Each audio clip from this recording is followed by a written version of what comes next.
Why do some young souls dies? Why do some people die when they are young? But ये book बताती है कि ऐसे कुछ स्वर्ग और नर्क नहीं है। अर्थली क्राइम्स और सिंस में क्या डिफरेंस है? I came to know about the silver cord through this book. I am going to share learnings from the book जिसने मेरी लाइफ चेंज कर दी। फ्रेंड्स, इस बुक का नाम है the laws of the spirit world. इसे खुर्शीद भावनागरी जी ने लिखा है।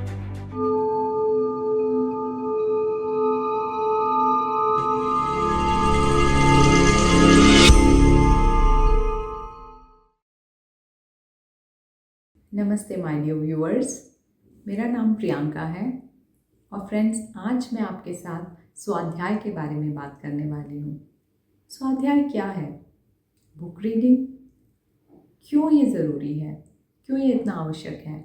हमें क्यों बुक्स पढ़नी चाहिए और किस तरह की बुक्स पढ़नी चाहिए? फ्रेंड्स, बुक रीडिंग एक बहुत इन्फ्लुएंशियल टूल है जिससे हम अपनी लाइफ में प्रकाश ला सकते हैं, एक सही डायरेक्शन की तरफ बढ़ सकते हैं। तो बुक्स ना केवल हमें इंटेलेक्चुअली बेटर बनाती हैं, ना केवल हमें किसी प्रकार की इंफॉर्मेशन देती हैं, बट हमारा लाइफ के प्रति पूरी तरह से पर्सपेक्टिव चेंज कर सकती हैं। और अगर कोई बुक आपकी लाइफ में ऐसा इन्फ्लुएंस कर देती है तो ऐसा बहुत चांसेस हैं कि आपकी लाइफ फॉर गुड चेंज हो जाए। You change for a better tomorrow. तो फ्रेंड्स, आज मैं आप लोगों के साथ ऐसी ही एक बुक के बारे में बात करने वाली हूँ। I am going to share learnings from the book जिसने मेरी लाइफ चेंज कर दी। फ्रेंड्स, इस बुक का नाम है the laws of the spirit world. इसे खुर्शीद भावनागरी जी ने लिखा है। फ्रेंड्स, ये बुक अपने आप में ही बहुत स्पेशल है क्योंकि इसे किसी रेगुलर ऑथर ने नहीं लिखा, किसी राइटर ने नहीं लिखा, बल्कि एक हाउसवाइफ ने लिखा है। और ये कैसे मुमकिन हो पाया, ये मैं आपको थोड़ा सा बताना चाहूँगी। It's a sad story of a women. Khurshid Bhavnagri ji के दो बेटे थे, रातू एंड विप्सी। दोनों का ही एक कार एक्सीडेंट में निधन हो जाता है और जब वो मर जाते हैं, उनकी मृत्यु के बाद दोनों पेरेंट्स, खुर्शीद भावनागरी जी और उनके हस्बैंड रूमी, दोनों ही पूरी तरह से टूट चुके होते हैं। उनकी लाइफ में और जीने का कोई मकसद ही नहीं बचा होता और वो कॉन्स्टेंटली भगवान से इस बात के लिए कंप्लेन कर रहे होते हैं कि हमने कभी अपनी लाइफ में किसी का बुरा नहीं किया, तो अगर भगवान है तो उसने हमारे साथ ऐसा क्यों किया? हमारी लाइफ में इतना बड़ा दुख, इतनी बड़ी ट्रेजेडी क्यों आई?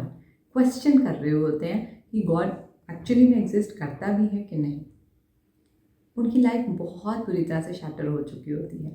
ऐसे में उन्हें किसी नेबर के थ्रू एक मैसेज मिलता है कि उनके बच्चों की, उनके दोनों बेटों की सोल्स उनसे कम्युनिकेट करना चाहती हैं।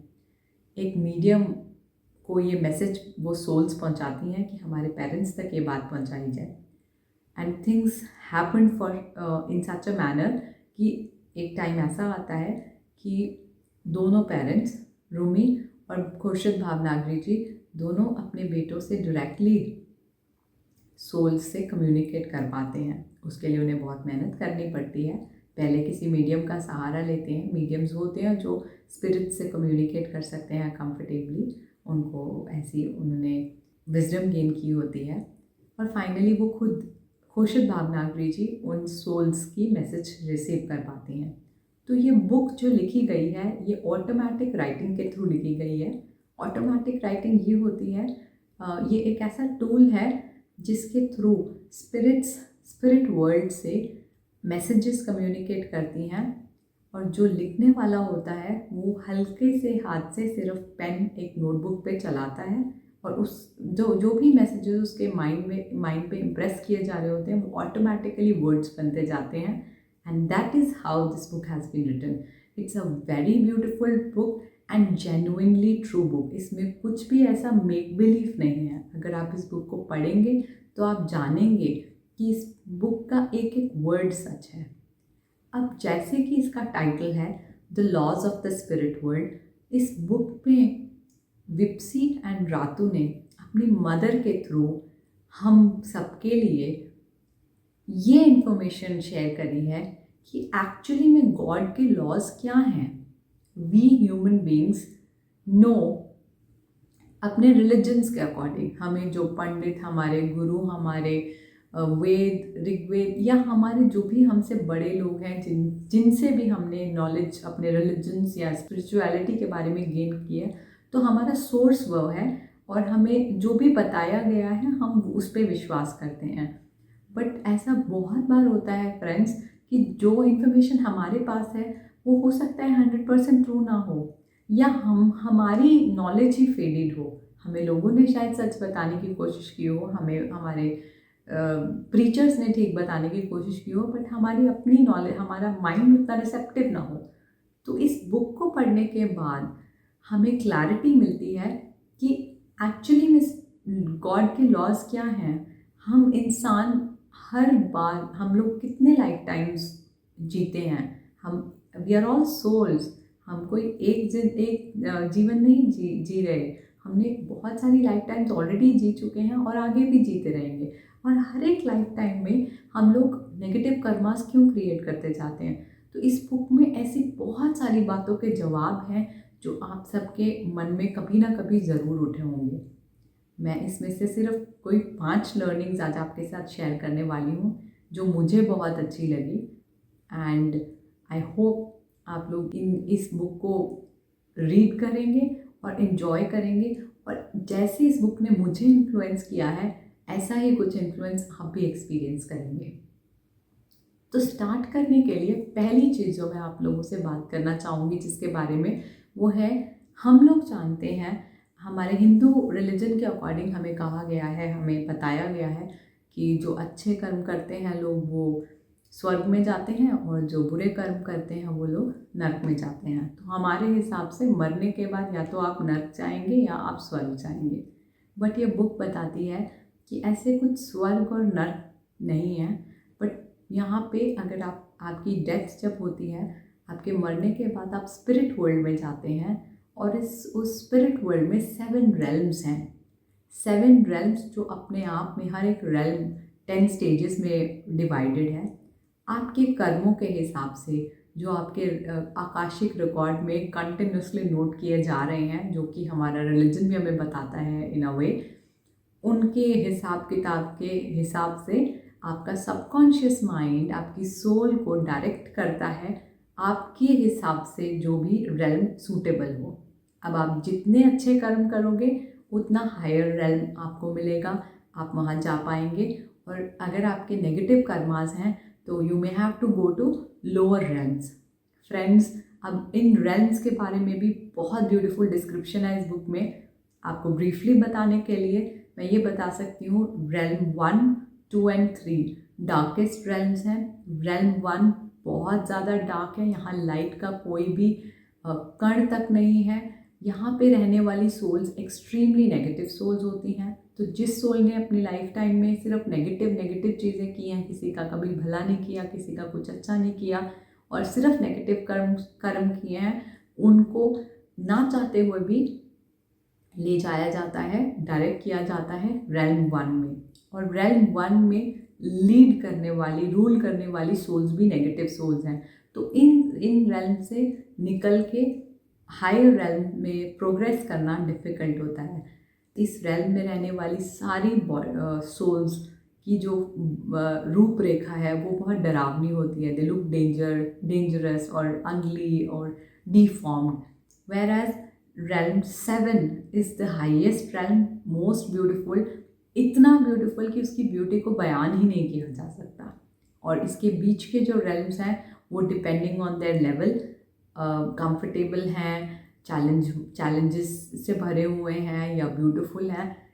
जैसे कि माना जाता है realm 4 is very much like earth. जैसे हमारी अर्थ में अच्छा और बुरा का दोनों का कॉम्बिनेशन हमको देखने को मिलता है, यहाँ पे ब्यूटी भी बहुत है और पर यहाँ पे गुड एंड इविल सोल्स दोनों रहती हैं। ऐसे ही रेल्म 4 में आपको अगर एक सोल प्रोग्रेस करना चाहती है तो रेल्म में चांसेस बहुत हैं, but the beauty of that place is more और लेस सेम। अब ये चीज़ हम सब के लिए बहुत न्यू है। जब मैंने इसके बारे में पढ़ा तो मेरे लिए एक बहुत न्यू डिस्कवरी थी कि एक्चुअली हम लोगों के कर्म जो हैं हर मिनट कैलकुलेट होते हैं, और डिपेंडिंग ऑन दैट हमें कोई और नहीं लेने, मतलब हमें कोई फोर्स नहीं करता, हमारा खुद का सबकॉन्शियस माइंड हमें डायरेक्ट करता है एज डेड सोल्स, कि अब हमारी फिजिकल बॉडी ख़त्म हो गई है, that's what is called death, मॉर्टल death है। बट अब हमें जाना है अपने अपने घर स्पिरिट वर्ल्ड में वापस, और डिपेंडिंग ऑन हमारे प्रीवियस लाइफ्स के कैसे कर्मास हैं, डिपेंडिंग ऑन हमने इस लाइफ टाइम में कैसे कर्मास किए हैं, हम अपने पर्टिकुलर रेल्म में जाते हैं। हर एक सोल का मकसद यही है कि वो 7th रेल्म तक पहुंच सके, बट इसमें बहुत चैलेंजेस आते हैं। और हम लोग क्यों रीबर्थ लेते हैं फ्रेंड्स? हम रीबर्थ इसीलिए लेते हैं क्योंकि इन रेल्म्स में रह के एज अ सोल प्रोग्रेस करना बहुत मुश्किल है, और प्रोग्रेस बहुत स्लो होती है। वेयर एज जब हम अर्थ पे आते हैं तो हमें डिफरेंट टेस्ट और ट्रेनिंग्स के थ्रू गुजरना पड़ता है, हमारी लाइफ फुल ऑफ चैलेंजेस होती है, बट हमारी सोल को प्रोग्रेस करने के ज़्यादा चांसेस मिलते हैं। इसीलिए रीबर्थ का पैटर्न सोल्स खुद चूज़ करती हैं, हमने खुद चूज़ किया है ऐसी लाइफ टाइम को अपनाना, और वो अर्थ पे आना, बर्थ लेना, और फिर से ये सब चीज़ें लर्न करना। और एक टाइम ऐसा आएगा जब हम लोग वापस अपने स्पिरिट वर्ल्ड में जाएंगे, and that is what is called death. आज तक मेरा मानना ये था, एक डर था मन में कि डेथ एक ऐसा कॉन्सेप्ट है जिसके बारे में मोस्टली लोगों को डर होता है, वो मरना नहीं चाहते क्योंकि हमें पता नहीं है मरने के बाद क्या होता है। But once you come to the awareness कि स्पिरिट्स, रातों और विप से अपनी मदर को यही कन्वे करते हैं फर्स्ट मैसेज में कि you should not cry for us, आपको हमारे लिए रोने की ज़रूरत नहीं है, क्योंकि हम स्पिरिट वर्ल्ड में आप अर्थ से ज़्यादा खुश हैं। दे वर गुड सोल्स, तो वो अच्छे रेल्म में पहुँचे, हायर रेल्म में पहुँचे, और वहाँ से उन्होंने अपनी मदर को कन्वे किया कि आपको अभी अर्थ पे रहना है, क्योंकि आपको अभी बहुत सारे स्पिरिचुअल मिशंस कंप्लीट करने हैं। And that's when she got inspired and she was told to write a book receiving the messages from the spirit world. This is one learning from the book. Second thing जो इस book में बहुत interesting मुझे पढ़ने को मिली was कि earthly crimes और सिंस में क्या डिफरेंस है, और गॉड्स लॉ क्या क्या किस पे फोकस करते हैं। God wants us to make sure कि हम सिंस ना क्रिएट करें, हम सिंफुल ना हो। अब फ्रेंड्स, हमारे अर्थ प्लेन में क्या होता है कि अगर आप कोई क्राइम करते हो, यानी कि अगर आपने कोई मैन मेड लॉ तोड़ा है तो उसके लिए आपको पनिशमेंट मिलती है, विच इज़ करेक्ट, ठीक है। बट अगर आप सिन कर रहे हो जो आपके आसपास वाले लोग पकड़ नहीं पाए, अब सिन करना, सिंफुल होना मतलब, मान लो आप ऊपर से आप अपना दिखा रहे हो कि आप बहुत अच्छी सोल हो, आप बहुत अच्छे इंसान हो, पर मन में आप लोगों का बुरा सोच रहे हो, या आपने कुछ ऐसे नेगेटिव थॉट्स रखे हैं, या आपने ऐसा कुछ किया है किसी के लिए नेगेटिव जो किसी को पता नहीं चल पाया, तो वो सिन है जो आपको लगता है आपने सबसे छुपा लिया, बट योर आकाशिक रिकॉर्ड्स में रिकॉर्ड हो रहा है। आप भगवान को नहीं झूठ बोल सकते। You can lie to yourself, आप अपने आप को झूठ बोल सकते हो, अपने आसपास वाले लोगों को झूठ बोल सकते हो, पर गॉड्स जस्टिस इज अल्टीमेट। सो इस बुक में ये बहुत ब्यूटीफुल डिस्क्रिप्शन है कि इंसान सोचता है अगर मैं पकड़ा नहीं गया मतलब मैंने क्राइम नहीं किया, बट जो वो सिन कर रहे हैं, जो हम सिन कर रहे हैं हर रोज़ उठते बैठते, उनको हम नज़रअंदाज करते हैं क्योंकि हमें उसके लिए कोई पनिशमेंट नहीं मिलती इस अर्थ प्लेन पे, बट वो सिन भगवान के घर में काउंट हो रहे हैं, उसका हिसाब किताब हमें वहाँ ज़रूर देना पड़ेगा। So the difference between crimes and sin is what I learned through this book. That's the second learning. Now friends, why do some young souls dies? Why do some people die when they are young? ये एक बहुत बड़ा question है। ये हमारे साथ आसपास हमने कभी ना कभी ज़रूर एक्सपीरियंस किया होगा। इसका एक बहुत ब्यूटीफुल जवाब इस बुक में मिलता है। जैसे कि जब भी हम एज अ सोल डिसाइड करते हैं इस अर्थ प्लेन पे आने के लिए, एक ही मकसद होता है कि हम रेल्म्स में प्रोग्रेस करना चाहते हैं। बट ये अर्थ जो है, ये एक ऐसी जगह है जहाँ पे इविल सोल्स रूल कर रही हैं, यहाँ पे नेगेटिव सोल्स बहुत ज़्यादा हैं। सो जो गुड सोल्स हैं, जो ऑलरेडी 5 या 6 रेल्म में हैं, वो प्रोग्रेस करने के लिए एक चांस लेती हैं, बट जब वो यहाँ आती हैं वो ये रियलाइज़ करती हैं कि इस अर्थ प्लेन में ज़्यादा इन्फ्लुएंस जो है वो नेगेटिव सोल्स का है। वो इवल सोल्स के साथ फाइट नहीं कर पाती, वो अपने सबकॉन्शियस माइंड को एडजस्ट नहीं कर पाती इस ऐसे माहौल में, और वो गुड सोल से बैड नहीं बनना चाहते होते। They do not want to, दो souls do not want to fall a realm, क्योंकि अगर आप नेगेटिव कर्मास में खुद इन्फ्लुएंस हो जाओ तो आप खुद एक रेल्म फॉल हो जाओगे। तो वो प्रोग्रेस करने के मोटिव से आते हैं, वो नीचे नहीं गिरना चाहते। तो कॉन्शियसली उन्हें पता नहीं चलता, सबकॉन्शियसली उनका माइंड गॉड ऑलमाइटी को मैसेजेस सेंड करता है that we do not, that कि मुझे यहाँ पे नहीं रहना, this is not the place for me, I want to come back. And जैसा कि मैंने आपको पहले कहा, spirit world is our home and these souls request God to call them back. और ये that is why they die early. Some people have decided their early death, some people have planned it like that, but if it happens for, but it may happen for some in such situations also, in a situation where good souls are not able to cope with the negative and influence, too much of negativity around, and their subconscious mind sends the message to God Almighty to call them back. इसीलिए हमारे यहाँ दुनिया में ये कहावत है कि जो लोग अच्छे होते हैं उनको वो भगवान के भी प्यारे होते हैं, फेवरेट्स होते हैं, इसलिए भगवान उन्हें जल्दी बुला लेते हैं। भगवान जल्दी किसी को नहीं बुलाते, ये अपने सोल का खुद का डिसीजन होता है। इफ़ सोल रियलाइजेस कि मैं या तो मैं फॉल हो जाऊंगा in one of the realms, या फिर मैं इन इवल सोल्स के बीच में कोप नहीं कर पा रहा हूँ, तो ये डिसीजन सोल का ही होता है। बट फिजिकली एंड लॉजिकली हमारे माइंड को पता नहीं होता, we do not realize it, but our subconscious mind is our higher self, that is that part of ours वो decision लेता है that we need to go back. Next thing is the silver cord. I came to know about the silver cord through this book. इस book में silver cord के बारे में बताया है। It's a magnetic cord that connects us and the soul, मतलब हमारी physical body और हमारी सोल के बीच में एक पतली सी सिल्वर की तार है, एक कॉर्ड है जो हमें कनेक्ट करके रखती है। और आप बहुत हैरान होंगे ये जान के, और ये सच है, इसको मानना थोड़ा मुश्किल होगा टिल द टाइम आप इस बुक को पढ़ेंगे खुद से, कि हम सब जब डीप स्लीप में होते हैं, ड्रीमलेस स्टेट में होते हैं, साउंड स्लीप में होते हैं, all of us go and meet our departed loved ones. हम सब की लाइफ में, हम सब के लिए कोई ना कोई सोल ऐसी ज़रूर होती है जो हमें बहुत प्यार करती है, जिससे हम बहुत प्यार करते हैं। तो जब हम सोते हैं, इस सिल्वर कॉर्ड के थ्रू हम अपनी बॉडी छोड़ते हैं, the soul leaves the body, goes to the spirit world and meets the favourite soul, the loved one, and comes back. जो कनेक्शन है हमारा, हमारी बॉडी के साथ भी रहे और हम उस सोल तक भी पहुंच जाए, वो फैसिलिटेट करती है ये silver cord. So it's such a beautiful fact कि हम मिल के आ रहे हैं एक दूसरे रेल्म में जाके, एक दूसरे वर्ल्ड में जाके, और वापस से ये कॉर्ड हमें खींच के वापस अपनी बॉडी में ले आती है। इसीलिए कभी कभी आपने ये महसूस किया होगा कि जब आप बहुत गहरी नींद के बाद उठते हैं तो आप बहुत रिलैक्स फील करते हैं, स्ट्रेस फ्री फील करते हैं, क्योंकि आप अपने बहुत ही प्रिय को किसी को मिल के आ रहे होंगे। ये हमें पता नहीं होता, बिकॉज जैसे ही हम उठते हैं हमें कुछ भी याद नहीं रहता, एमनीजिया है।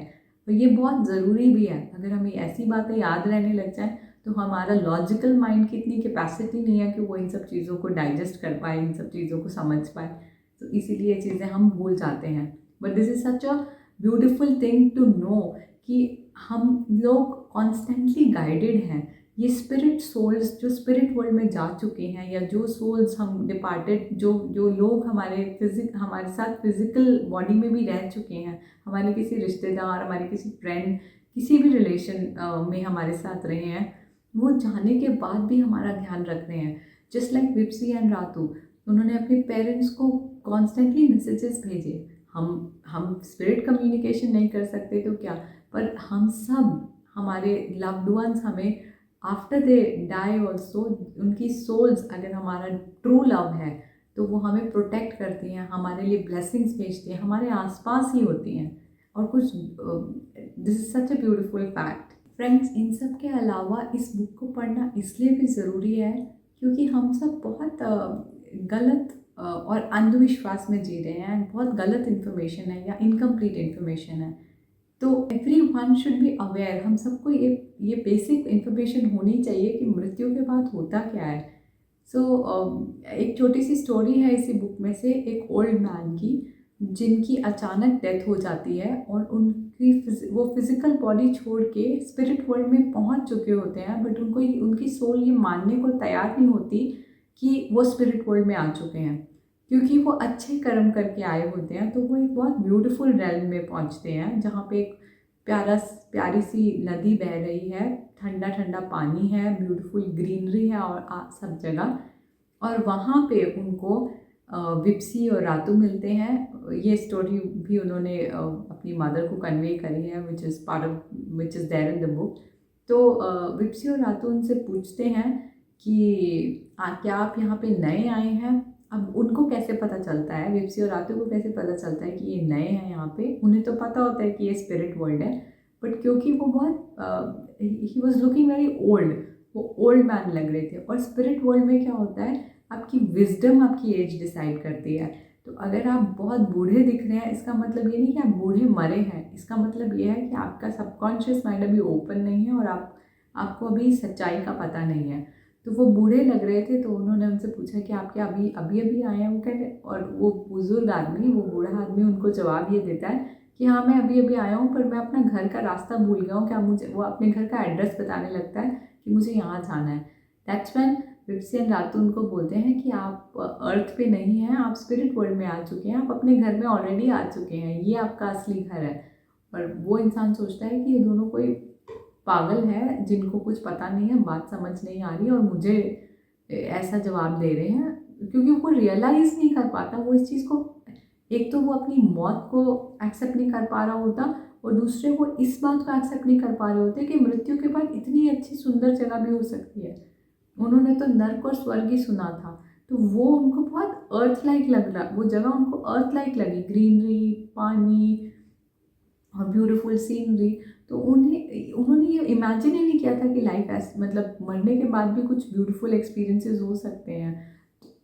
आफ्टर अ वाइल उनको बाकी की और हायर सोल्स आके समझाती हैं। दैट्स व्हेन ही रियलाइजेस कि he is actually in the spirit world. तो बेसिकली ये बुक आपको अपार्ट फ्रॉम करेक्टिंग यू, आपको बहुत सारी जगहों पे ऐसे इंस्टेंसेस हैं इस बुक में, ऐसी स्टोरीज़ हैं जो आपको रियलाइज़ कराएंगी कि आप क्या क्या चीज़ें सही कर रहे हैं लाइफ में, क्या क्या गलत कर रहे हैं। उसके अलावा आपको लाइफ आफ्टर डेथ क्या है exactly, what are the exact God's laws, God हमसे क्या चाहते हैं, और अगर हमें सच्चाई के रास्ते में, अच्छाई के रास्ते पे चलना है तो हमें क्या क्या करना चाहिए और क्या क्या करने से बचना चाहिए। कर्मास कैसे क्रिएट होते हैं, कैसे हम गुड कर्मास क्रिएट कर सकते हैं, कैसे हम नेगेटिव कर्मास क्रिएट करने से बच सकते हैं। ये सब चीज़ों के बारे में आपको एक क्लियर इंसाइट दे सकती है ये बुक। तो मैं आपको ये बुक पढ़ने के लिए हाईली रेकमेंड करूँगी। और ना केवल आप पढ़िए, बल्कि आप अपने फ्रेंड्स को भी इसके बारे में बताइए, शेयर कीजिए और मोटिवेट कीजिए लोगों को पढ़ने के लिए। फ्रेंड्स, ये कोई फिक्शन बुक नहीं है, इस बुक में लिखी हुई हर एक बात सच है, और ये आपको तभी रियलाइज़ होगा जब आप इसको खुद के लिए पढ़ेंगे। Thank you so much for your patient hearing. Thank you. नमस्ते।